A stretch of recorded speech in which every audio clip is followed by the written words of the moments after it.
Bueno, el 11S yo estaba en casa, yo vivía en Williamsburg, en un barrio de Brooklyn. Tenía una amiga periodista de visita y, y nos enteramos de que algo había pasado, pusimos la tele y, y vimos la noticia, entonces cogimos el metro y nos vinimos para la zona cero. Desde el metro vimos caer la primera de las torres que cayó. Llegamos a Manhattan, empezamos a acercarnos y mientras nos estábamos acercando cayó la segunda torre.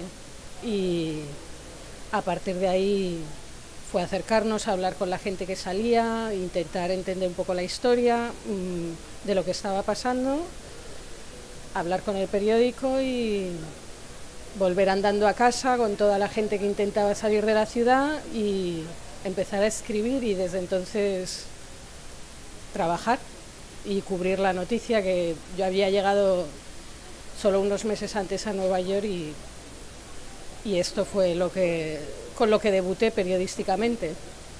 En el momento inmediato después del atentado, sin duda, todo el mundo estaba en estado de shock y había miedo, había incertidumbre, había unidad, todas estas cosas que se cuentan, pero cambiaron los neoyorquinos, cambiaron los estadounidenses, sobre todo porque fue la primera vez que se vieron vulnerables a que alguien les atacara en su propia casa.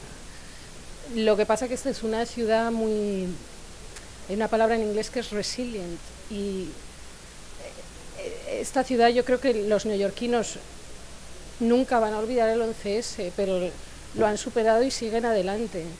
Entonces, cuando recientemente se asesinó, por ejemplo, a Bin Laden, y aquí se habló de las celebraciones en la zona cero, yo vine y había adolescentes celebrando, pero los neoyorquinos más adultos e incluso algunos de los jóvenes no querían venganza, ni siquiera hablaban de cierta sensación de closure, como se dice, de cierre.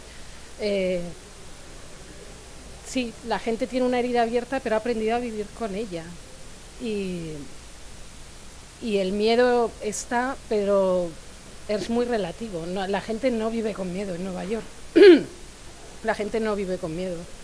No. Cuando escuchas hablar a los responsables te darán argumentos diciendo que no, pero cuando ves el agujero es llamativo que haya tardado 10 años en avanzar hasta este punto de construcción. Ahora estamos hablando de una torre que se abrió en el 2006 y en la que se empezó a trabajar en el 2002, porque era una torre que solo tenía iniciativa privada y les interesó construirla. En la zona cero se mezclaron los intereses privados y públicos, y no solo económicos, sino de otro tipo, y todo se ralentizó.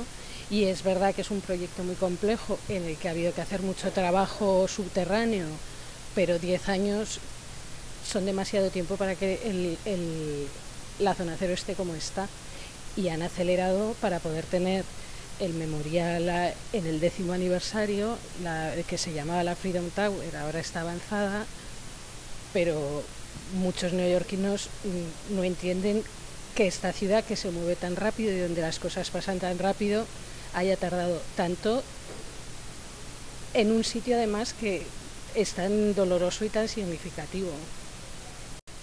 A ver, de las obras, periódicamente, pues los medios locales, y teniendo un medio de la importancia y del rigor del New York Times, pues sí se le presta atención al tema de por qué han ido al ritmo que han ido, el coste que tienen, cuáles han sido los problemas económicos.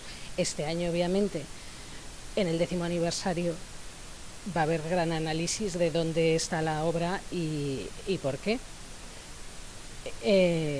Respecto al 11S, es un tema constante y en la prensa estadounidense, y que ha revivido además con la muerte de Bin Laden, y que desde luego este 11S en el 10º aniversario va a ser una verdadera inundación. Y cuando hablas con las familias de las víctimas te lo dicen, que ellos saben que este va a ser más doloroso que nunca, porque a muchos les cuesta volver a ver las imágenes, revivir todo aquello, y va a ser les va a costar más este año porque la cobertura va a ser mucho mayor que en años anteriores.